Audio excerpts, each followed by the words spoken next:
Hello everyone, welcome back to a online solution. देखिए आज मैं आपको क्लास 10 का very important height and distance का इंपॉर्टेंट 4 सब्जेक्टिव क्वेश्चन बताने वाला हूं।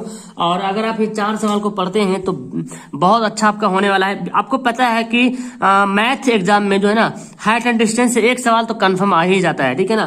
तो ये मेरा फर्स्ट पार्ट होने वाला है, इसको मैं 2 पार्ट बताऊंगा। दोनों पार्ट को आपको पढ़ लेना है, एक क्वेश्चन तो कंफर्म है। ओके, मेहनत तो करना पड़ेगा, 5 नंबर लाना है तो भाई मेहनत तो करना पड़ेगा। और देखो क्वेश्चन में कुछ भी नहीं यार, मतलब सवाल बहुत ही आसान होता है हाइट एंड डिस्टेंस का, ठीक है ना। बस आपको थोड़ा सा दिमाग लगाने की जरूरत है, कुछ भी नहीं, एकदम इजी, एकदम आसान है। ओके देखिए मैं आपको समझाता हूँ। देखिए समुद्र तल से 95 मीटर ऊंची, सवाल सेम रह सकता है, डिजिट चेंज रह सकता है, ठीक है ना। सवाल ये लेकिन डिजिट हो सकता है चेंज रहे। 95 ऊंची प्रकाश गिरी यानी कि लाइट हाउस से शिखर मतलब टॉप है ना से देखने पर समुद्री जहाज के अवनमन कोण 30 डिग्री और 45 डिग्री। क्या अवनमन कोण है? 30 और 45 डिग्री। तो पहले मुझे फिगर बनाना चाहिए। यदि प्रकाश गिरी के एक ही और जहाज एक दूसरे के ठीक पीछे हो तो दोनों जहाज के बीच की दूरी निकालना है। तो इसका सबसे इंपॉर्टेंट है इसका फिगर बनाना। अगर आपको फिगर बनाने आ गया तो समझ लिया आधा प्रॉब्लम सॉल्व हो जाएगा। तो मुझे तो पहले एक बनाना पड़ेगा समुद्री तल से जो एक प्रकाश लाइट है ना, एक प्रकाश लाइट बनाना पड़ेगा। एक लाइट बनाएंगे इस तरह से। ओके, और क्या बोला जा रहा है, समुद्र यहाँ पे जो प्रकाश लाइट है, जहाज 2 जहाज खड़ी है, एक जहाज यहाँ पे, एक जहाज मानो यहाँ पे शिप मतलब खड़ी है, ठीक है ना। तो एक जहाज के लिए यहाँ पे और एक जहाज के लिए यहाँ पे। ये क्या बोलता है? उन्नयन कोण, और सॉरी अवनमन कोण। अवनमन कोण मतलब इस तरह से, यहाँ पे लाइट हाउस है, यहाँ पे अवनमन कोण 30 और 45, यानी कि ये जो कोण है ना ये बनता है 30 डिग्री और ये वाला जो कोण है ये बनता है 45 डिग्री। ऊपर में 30 से नीचे 45। और आपको पता है कि अवनमन कोण उन्नयन कोण के बराबर होता है ना। अवनमन कोण उन्नयन कोण के क्या होता है? बराबर होता है, ठीक है ना। तो ये 30 है, यहां से यहां तक 30 है, यहां से यहां तक, यहीं तक है। तो इसका कहां पे बनेगा? यहां पे बनेगा। और ये पूरा यहां से तक है, यहां से तक अवनमन कोण, तो इसका कहां पे बनेगा? यहां पे बनेगा। अवनमन कोण उन्नयन कोण के बराबर होता है। यही फिगर आपको समझना है। फिगर समझ लीजिएगा, बनाने आगे समझ, आधा प्रॉब्लम सोल्व हो गया। ABCD मान लेना है। अब देखिए यहाँ पे जो चीज है, यहाँ पे जो चीज दिख रहा है आपको, इसको अब बस इस भाषा में लिख देना है कि माना कि जो चीज यहाँ पे है, ठीक है ना। देखिए AB क्या है? लाइट हाउस है, तो हम लिख देते हैं यहाँ पे। ओके देखिए मैं इतना सारा लिख दिया है। माना कि AB लाइट हाउस है। AB क्या है? आपको पता है AB लाइट हाउस है। ओके, और C और D 2 जहाज है। ये C और D क्या है? 2 जहाज है। और AB जो है ना ये लाइट हाउस है, इसकी ऊंचाई दिया हुआ है 95 मीटर दिया हुआ है। और देखिए ये अवनमन कोण था, तो कोण उन्नयन कोण 30 डिग्री हो गया, तब मैंने लिखा ADB। ADB जो है 30 डिग्री है और ACB जो है 45 डिग्री, ठीक है ना। ये दिया हुआ 95 मीटर। तो मुझे निकालना DC, निकालना DC, ये दोनों जहाज के बीच की दूरी बोलता है ना, दोनों जहाज के बीच की दूरी निकालना है ना। मुझे DC निकालना है। तो अब मैं क्या करूं, इसको X से Y मान लूं, X से Y मान लेते हैं, है ना। X से Y यहाँ पे मान लेते हैं। तथा यहाँ पे लिखते हैं, तथा माना कि क्या मानेंगे, DC बराबर X और BC बराबर Y, है ना। देखो DC को X माना, BC को Y माना। अब मैं क्या करता हूँ ना, पहले tan 45 का यूज करता हूँ। यहाँ पे यही यूज करना है बस, है ना। अब लिखते हैं, अब देखो त्रिभुज लेते हैं ABC में, है ना। त्रिभुज ABC में क्या लिखते हैं? tan 45 डिग्री बराबर क्या होता है? tan का वैल्यू क्या होता है? लंब बटा आधार। तो देखो 45 डिग्री कहां से कहां तक? यहां से यहां तक है ना। तो लंब है AB, आधार क्या है? BC। तो AB बटे BC, है ना। tan 45 का वैल्यू कितना होता है? 1 होता है। AB का वैल्यू देखो दिया हो 95 और BC का वैल्यू क्या था? Y रहने देते हैं। तो इसलिए हमारे पास Y बराबर कितना आ गया? 95 मीटर आ गया, यानी कि Y का वैल्यू भी 95 आ गया।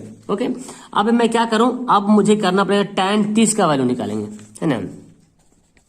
तो यहां पे लिखते हैं अब त्रिभुज। अब बड़ा त्रिभुज देखिए, बड़ा त्रिभुज कहाँ है? ABD में। ABD में क्या लिखते हैं? tan 30 degree. तो tan 30 डिग्री जो मैंने लिखा है किस कहां तक जाएगा? ABC। तो tan पूरा ABC पूरा त्रिभुज आ गया tan 30 में। तो इसके लंब AB हो गया और आधार क्या हो गया? B। यहाँ देखिए आधार जो है DB हो गया, है ना। तो बस यही हम यहाँ पे लिख लेते हैं। चलिए तो मैं यहाँ पे लिखता हूँ लंब कौन है, ए बी है और आधार है बी डी या डी बी, ये दिया हुआ है। अब देखिए tan 30 का वैल्यू कितना होता है 1/√3। ए बी का वैल्यू पता है, ए बी का वैल्यू 90 और डी बी, देखो डी बी को मैं लिख सकता हूँ, डी बी को मैं लिख सकता हूँ एक्स प्लस वाई, ये डी बी जो है ना एक्स प्लस वाई मिलकर बना है, तो मैं यहाँ पे लिख सकता हूँ एक्स प्लस वाई हो गया। अब करते हैं क्रॉस गुना। अच्छा y का वैल्यू मेरे पास कितना आ गया, 95 आ गया, y का वैल्यू कितना आ गया, 95 आ गया। अब मैं क्या करूं, देखो 9x प्लस वाई को 1 से मल्टीप्लाई करते हैं तो x प्लस वाई हो जाएगा और 95 से गुना करेंगे तो क्या होगा, 95 है ना, मैं 90 लिख दिया, 95 को गुना करेंगे √3 तो क्या हो जाएगा, √3 हो जाएगा। y का वैल्यू कितना है, देखो 95 है ना, तो x y का पे क्या लिखें 95 ले देते हैं तो 95√3। अब मैं क्या करूंगा, इस 95 को इधर भेज दूंगा तो x बराबर क्या आ जाएगा 95√3 माइनस 95। आप 95√3 माइनस 1 इतना भी कर दोगे ना तो आपको एक नंबर भी काटने वाला नहीं है, लेकिन अगर आप इसको और भी पॉइंट में काट कूट के बराबर कर देते हो तो भी आपका आंसर आ जाएगा। चलिए मैं आपको बता देता हूँ, अगर इसको इतना भी बना के आंसर कर दोगे तो आपका आंसर हो एक नंबर भी नहीं काटेगा। अगर आपको इसको बनाना चाहते हैं तो बना लीजिए।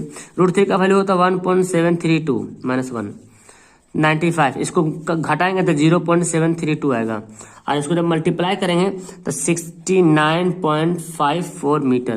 देखिए दोनों हमारा आंसर से, आपको डिस्टर्ब हो रहा है एग्जाम में ऐसा करने में तो बस यहीं तक छोड़, चूंकि एनसीईआरटी में यहीं तक आंसर दे रहा और एनसीईआरटी का क्वेश्चन भी है ये। ओके तो कोई दिक्कत नहीं, अगर यहाँ पे भी छोड़ देंगे तो आंसर सही है यहाँ पे, लेकिन ऑप्शन जब रहे तो फिर तो आपको बनाना पड़ेगा। चलिए देखते हैं दूसरा सवाल। चलिए सेकंड सवाल देखते हैं। सेकंड क्या बोलता है, भूमि के एक बिंदु O से मीनार के शिखर का उन्नयन कोण 30 डिग्री है। तो बस जैसे सवाल पढ़ते हैं अब फिगर बनाइए।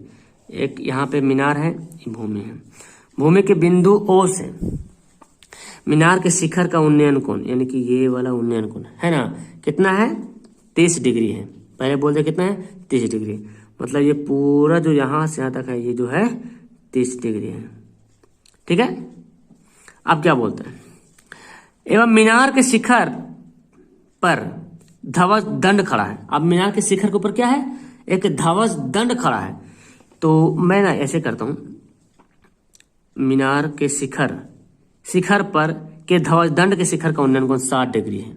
अब देखिए 60 डिग्री कहाँ जाएगा, तो ये मीनार है ना इतना ऊपर मैं करता हूँ यहाँ पे ध्वज दंड मतलब फ्लैग, यहाँ पे फ्लैग है, फ्लैग मानिए, तो इसका जो उन्नयन कोण है वो है 60 डिग्री, ये वाला।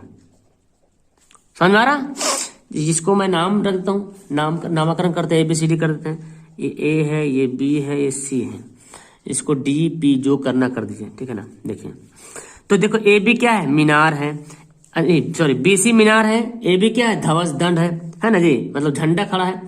अब बोलता क्या, यदि ध्वज दंड की लंबाई 5 मीटर, ये जो लंबाई है ना यहाँ पे AB जो 5 मीटर है, तो बोलते हैं इस मीनार की ऊंचाई निकालिए। तो मीनार की ऊंचाई निकाल के हमको क्या निकालना है, मीनार की ऊंचाई, तो आराम से निकाल लेंगे है ना, मीनार की ऊंचाई हम आराम से निकालेंगे। तो हम tan 30 से बनाएंगे ना, तो देखिए हमारा पास क्या क्या आंसर आएगा वो देखते हैं। तो ये जो दिख रहा है ना हम इसको H मान लेते हैं, यहाँ से तक क्या मानते हैं H मानते हैं, ये जो दिख रहा है हमको H, BC को H मान लिया और इसको मैंने X मान लिया। आप माने ना माने कोई दिक्कत नहीं, कोई हर्ज नहीं। चलिए यहाँ पे लिख लेते हैं, देखिए आप इतना जरूर लिखिएगा, तो इजी है, अपना मन से लिखिएगा। माना कि BC क्या है, BC मीनार की ऊंचाई है, मीनार है, और AB जो है ध्वज दंड है, झंडा है। AB 5 है, BC को मैंने H मान लिया और DC यहाँ का X माना। अब देखिए मुझे क्या करना पड़ेगा, पहले छोटा वैल्यू लेते हैं, ठीक है ना, पहले tan 30 का वैल्यू निकालते हैं। tan 30 में कहाँ तक आएगा, त्रिभुज BCD तक आएगा, छोटा यहीं तक, देखो यहीं तक कौन है ना, कौन यहीं तक जा रहा, तो हमारा लाइन यहीं तक जाएगा। तो लिखते हैं त्रिभुज किसमें, BCD में tan 30 डिग्री। tan 30 का वैल्यू क्या होगा, अच्छा tan है ना, तो लंब बटा आधार, लंब क्या है BC और आधार क्या है DC। ओके, tan 30 का वैल्यू क्या होता है 1/√3। BC को मैंने H माना था है ना, और DC को मैंने X माना था। ओके, मुझे निकालना क्या है, मुझे H का वैल्यू निकालना, मुझे H का वैल्यू ज्ञात करना है, इसलिए मुझे एक क्रॉस गुना कर दीजिए, x को 1 से गुना करें, x से हो जाएगा और √3 H हो जाएगा, है ना, x बराबर क्या होगा √3 H हो जाएगा, हमारे पास आ गया। अब जब हम आगे बनाएंगे ना तो हम इजी करेंगे इसको, जब x का वैल्यू निकालना होगा, ठीक है ना, जब x का वैल्यू आएगा तो इसमें पुट कर देंगे। अब देखिए हम आगे बनाते हैं।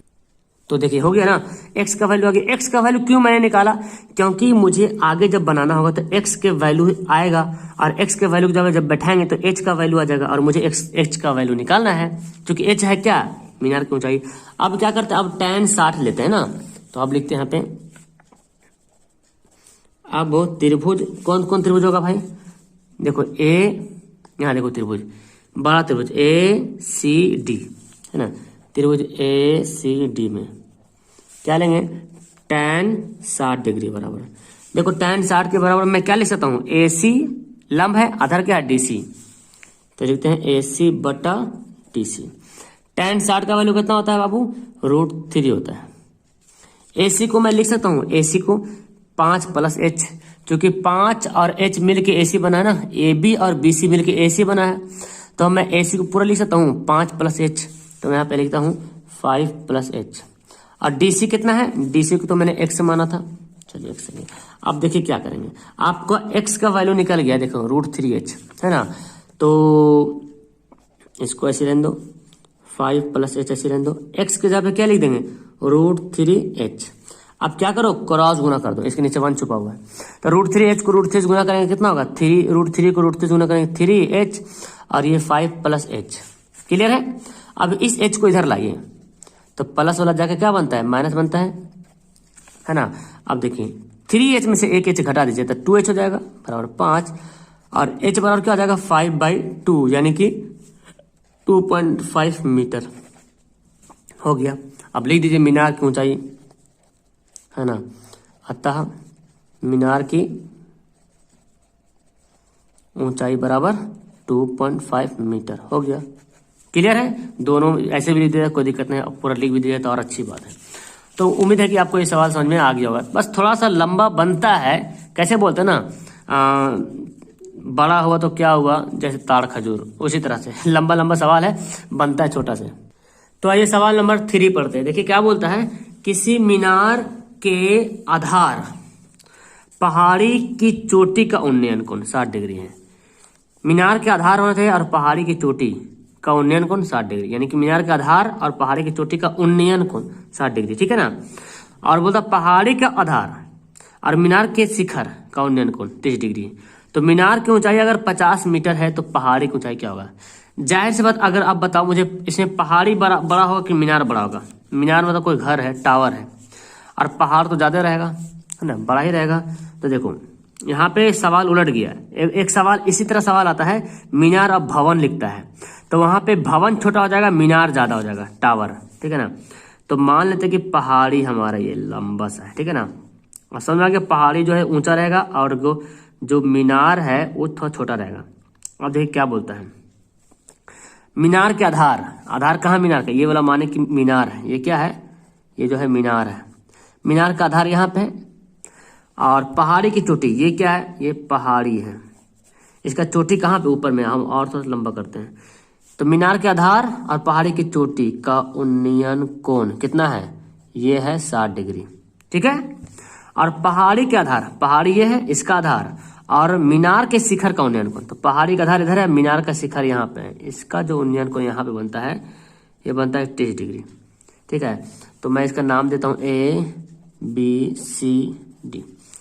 तो ये बोलता है कि मीनार की ऊंचाई अगर 50 मीटर है तो पहाड़ी की ऊंचाई क्या होगा। जाहिर सी बात, पहाड़ी की ऊंचाई ज्यादा होगा। सेम सवाल आता है, एक भवन रहता लिखा हुआ, तो उसमें मीनार बड़ा होता है, भवन छोटा होता है, ठीक है ना, इसका उल्टा होता है खाली। तो मुझे इसको x मान लेना है, और इस पहाड़ी को मैं h मान लेता हूँ। अब मैं लिखता हूँ जो यहाँ पे दिया हुआ है, तो इस बात को आपको लिख देना, इस बात को कि माना कि AB पहाड़ी है और DC जो है मीनार है। AB मैंने h माना और DC 50 मीटर यहाँ पे दिया हुआ है, तो मुझे इसको निकालना है, h को निकालना है।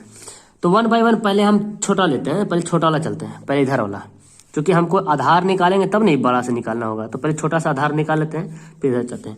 तो त्रिभुज DCB में है ना, लिखते हैं त्रिभुज DCB में कितना लिखेंगे, tan कितना डिग्री, ये वाला निकाल रहे हैं, ठीक है ना, DCB में। तो यहाँ पे कौन बन रहा है, DCB में देखो ये वाला कौन, त्रिभुज देखो DBC, तो ये वाला कौन बन रहा है 30 डिग्री, तो tan 30 लिखेंगे।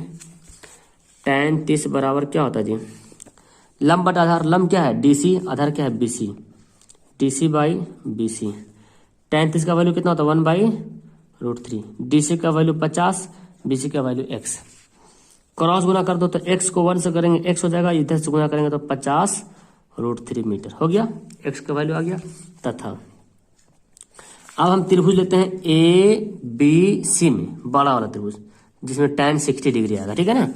तो लिखते हैं त्रिभुज ABC में tan 60 डिग्री बराबर, tan 60 डिग्री, tan बराबर क्या होता है लंब बटे आधार, ये भी लंब है और BC के आधार है, तो लिखते हैं AB बटे BC। tan 60 का वैल्यू कितना होता है √3। AB का वैल्यू क्या है, देखो AB को मैंने क्या माना था, h माना था, और BC को मैंने क्या माना था, x माना था। और मेरे पास x का वैल्यू पता चल गया है, क्या x का वैल्यू पता चल गया 50√3। तो h और x जगह पे मैं लिख सकता हूँ 50√3, क्योंकि पता चल गया ना। अब क्रॉस गुना कर देंगे, h को 1 से गुना करेंगे h हो जाएगा, और 50 को करेंगे √3 गुना, तो 50√3 को 3 से गुना करेंगे तो 50 गुना 3 हो जाएगा, मतलब कि कितना हो जाएगा 150 metre. That is right answer. ये पहाड़ी की ऊंचाई है। सवाल सेम एक आता है जिसमें भवन होता है और मीनार होता है, तो उसमें भवन ऊंचा होता है, भवन छोटा होता है, मीनार ऊंचा होता है। तो भवन की ऊंचाई निकालना होता है, सेम खाली ठीठा बदल जाता है, इधर 30 इधर 60 हो जाएगा। तो उसका आंसर जो है 16.50/3 करके आएगा, ठीक है ना। लेकिन यहाँ पे पहाड़ी ऊंचा है, सवाल के आधार पर देखिए मीनार के आधार पहाड़ी की चोटी का उन्नयन कोण, तो मीनार का आधार यहाँ पे है, पहाड़ी चोटी यहाँ पे है, तो उन्नयन कोण यहाँ बनेगा, ठीक है ना। उस तरह से और बोलता है पहाड़ी के आधार, तो पहाड़ी ये वाला, आधार ये वाला है, पहाड़ी का आधार है ना। और मीनार के शिखर का उन्नयन कोण, मैंने शिखर का उन्नयन कोण कर दिया यहाँ पे। और सिंपल सा दिख भी रहा है, जो जितना ज्यादा बड़ा सा कोण बनेगा उतना ज्यादा ऊंचाई पे होगा, सीधा भी होता है ना। तो हमारा आंसर आ गया 150। आगे सवाल पढ़ते हैं, एक और सवाल। चलिए देखिए, सवाल इंटरेस्टेड है। 80 मीटर चौड़ी सड़क है, दोनों ओर आमने सामने समान लंबाई वाले 2 खंभे लगे हुए हैं। देखिए 80 मीटर चौड़ी सड़क है और दोनों ओर जो आमने सामने एकदम समान लंबाई के, मतलब दोनों की लंबाई क्या है बराबर है। अगर इसको h मानेंगे तो इसको भी h मानना पड़ेगा, दोनों लंबाई बराबर है, आमने सामने लगे हुए हैं। इन दोनों खंभों के बीच सड़क बीच है, सड़क है। एक बिंदु से खंभों के शिखर का उन्नयन कोण 30 डिग्री 60 डिग्री। 30 डिग्री 60 डिग्री का मतलब क्या हुआ कि जाहिर सी बात है कि एक जो है थोड़ा सा इधर होगा और एक इधर होगा, क्योंकि कोण जब डिफरेंस दे रहा तो ये जो है ना जितना खड़ा है, अब देखो खड़ा कौन ज्यादा है, सिंपल से यहाँ पे दिख रहा है ज्यादा खड़ा कौन है, ये वाला कि ये वाला ज्यादा खड़ा है, मैंने ये कम खड़ा है, तो ये वाला होगा 60 डिग्री और ये वाला होगा 30 डिग्री, ठीक है ना। जो ज्यादा खड़ा है उस मतलब 90 डिग्री और जा रहा हूँ, सीधा बन रहा। तो अब इसका नाम भी रख देते हैं हम AB PQ और यहाँ पे M, और इसको x इसको y। सवाल क्या बोलता है, सवाल बोलता है कि खंभों की ऊंचाई निकालिए, यानी कि AB PQ, तो जितना इसका है उसका इतना भी इसी का है, ये निकलेगा तो ये भी निकल जाएगा। और बोलता कि या इस बिंदु से एक खंभा कितना दूर है और ई बिंदु से एक खंभा कितना दूर है, यानी कि x से y निकालिए, ठीक है ना। तो पहले मान लेते हैं, तो देखिए आपको इस तरह लिख लेना है। मैंने मान लिया कि दोनों खंभे की ऊंचाई h माना और AB और PQ के 2 खंभा है, और BM को x माना, MQ को y माना। अब कुछ भी लिखिएगा अपना भाषा से, कोई दिक्कत नहीं, नंबर नहीं काटेगा इसमें, ठीक है ना। अब मुझे 1 बाई 1 करके निकालना है, तो किसी एक करके बना, किसी भी करके बनाते हैं, चाहे tan 30 लेते हैं, फिर tan 30 लेते हैं, फिर आपको क्या करना है tan 30 और tan 60, है ना। और एक बात यहाँ पे ध्यान से देखें, 80 मीटर चौड़ी सड़क है ना, 80 मीटर जो है चौड़ी सड़क है, सड़क की लंबाई कितनी 80 मीटर चौड़ी है। एक तो यहाँ पे समझ में आ रहा कि x से प्लस y जुड़ के जो 80 डिग्री है, यहाँ से जो है 80 मीटर जो है चौड़ी सड़क है, ठीक है ना, 80 मीटर चौड़ी सड़क है। एक बात तो कंफर्म है कि ये दोनों मिलकर 80 मीटर बन रहा है। चलिए बनाते हैं। तो पहले त्रिभुज ABM लेते हैं, ABM, त्रिभुज ABM में क्या देखेंगे, tan 30 बराबर है ना, tan 30 डिग्री बराबर लंब बटे आधार, तो लंब कौन है AB, आधार कौन है BM, ओके। tan 30 का वैल्यू कितना होता है 1/√3। AB को मैंने h माना था और BM को क्या माना, x माना, हो गया ना। तो क्रॉस गुना कर दो, x से बराबर क्या होगा √3h हो गया, √3h हो गया, क्लियर है। तथा अब किसमें करेंगे त्रिभुज, देखिए PQM में क्या लिखेंगे, tan 60 डिग्री बराबर tan 60 बराबर क्या लिखेंगे, लंब बटे आधार, PQ लंब है, QM आधार है, PQ बटे QM। tan 60 का वैल्यू कितना होता है, √3, और PQ कितना है, H है, और QM को मैंने Y माना है ना। यहाँ पे क्रॉस गुना करेंगे तो y √3y बराबर h, तो मेरे पास क्या आएगा, y बराबर क्या आ जाएगा, h बटे √3। तो x से बराबर इतना आया और y बराबर इतना आया। तो अगर हम दोनों को जोड़ देते हैं, क्योंकि यहाँ पे हमको अलग अलग निकालना है ना, हमको अलग अलग तो यहाँ पे निकालना पड़ेगा, दोनों जोड़ के तो निकालना पड़ेगा, x प्लस वाई जो भी है यहाँ पे निकालना पड़ेगा। अब यहाँ पे एक्स वाई यहाँ पे दे रहा है, एक्स वाई बराबर 80 दे रहा है पहले से, तो हम भी एक्स वाई को दोनों जोड़ते हैं, तो मुझे एक समीकरण फर्स्ट बोलते हैं, समीकरण सेकंड बोलते हैं। समीकरण फर्स्ट सेकंड को जोड़ दीजिए, समीकरण फर्स्ट जोड़ सेकंड से। तो फर्स्ट क्या है, एक्स, क्या है वाई, सेकंड वाला एक्स वाला कितना है, √3h, वाई वाला कितना है, h बटे √3, ठीक है ना। फर्स्ट सेकंड समीकरण को जोड़ दिया, एक्स से वाई को इधर जोड़ा, इधर जोड़ा, तो एक्स वाई कितना दिया हुआ, 80 दिया हुआ है, इसको जोड़ोगे तो कितना आएगा, √3, और यहाँ पे एलसीएम जब करोगे तो भिन्न का जोड़ करोगे कितना आएगा, 3h हो जाएगा प्लस h। देखिए जी, h बराबर 4h हो जाएगा बटे √3, ये 4 से कटेगा, यहाँ से 4 से कट जाएगा, 20 चौक 80, तो h बराबर क्या आ जाएगा, 20√3। तो एक तो हमारा आंसर आ गया h बराबर, है ना, 20√3। चूंकि h का वैल्यू निकालना था, ऊंचाई। अब मुझे क्या निकालना है, अब मुझे x से निकालना है और y निकालना है, x और y निकालना, अलग अलग निकालते हैं, तो अब निकालते हैं, इसलिए x बराबर, तो x बराबर कितना आया, देखो x बराबर इतना है, √3h, और मेरे पास h का वैल्यू निकल गया कितना, देखिए 20√3, तो कितना हो जाएगा, √3 को √3 गुना करें 3 आएगा, 20 दिया 60 मीटर, x का वैल्यू आ गया 60, तथा y बराबर, y कितना आया था, देखो h बटे √3, तो h की जगह पे क्या लिखेंगे, y का h की जगह पे कितना आया, देखो तो √20√3 बटे √3, है ना। h की जगह पे ये वाला आया ना वैल्यू, ये वाला वैल्यू आया ना मुझे, h का वैल्यू यहाँ पे रख दिया, ये √3 कट गया, कितना आया 20 मीटर। तो यहाँ पे हो गए दोनों आंसर। तो आप लिख सकते हैं खंभों की ऊंचाई बराबर, तो मैंने यहाँ पे लिख दिया है खंभों की ऊंचाई बराबर 20√3 मीटर, और बिंदु से दूरी पूछ रहा ना, बिंदु से दूरी x से y, तो बिंदु से दूरी 60 और 20 मीटर, 60 मीटर और 20 मीटर, ठीक है। तो इस तरह से आपका क्या हो गया, आंसर हो गया। ओके, समझ में आया, 4 सवाल बहुत इंपॉर्टेंट था, उम्मीद है कि आपको समझ में आ गया होगा। थोड़ा सा लॉन्ग बनता है, लेकिन कुछ है नहीं, जान है नहीं, बस आपको प्रैक्टिकल करना है, प्रैक्टिस करना है, 5 नंबर एकदम आराम से पैकेट में रहेगा आपका। ओके, तो उम्मीद है कि आपको समझ में आ गया अच्छी तरीके से। मुझे कमेंट करना, और फिर नेक्स्ट टाइम जो भी चैप्टर रहे उससे भी इंपॉर्टेंट सब्जेक्टिव क्वेश्चन मैं आपको बताने की कोशिश करूंगा। पहली बार चैनल पे आ रहे हो तो चैनल को सब्सक्राइब करके वीडियो को लाइक कर दीजिएगा, दोस्तों को शेयर कर दीजिए। Okay, bye.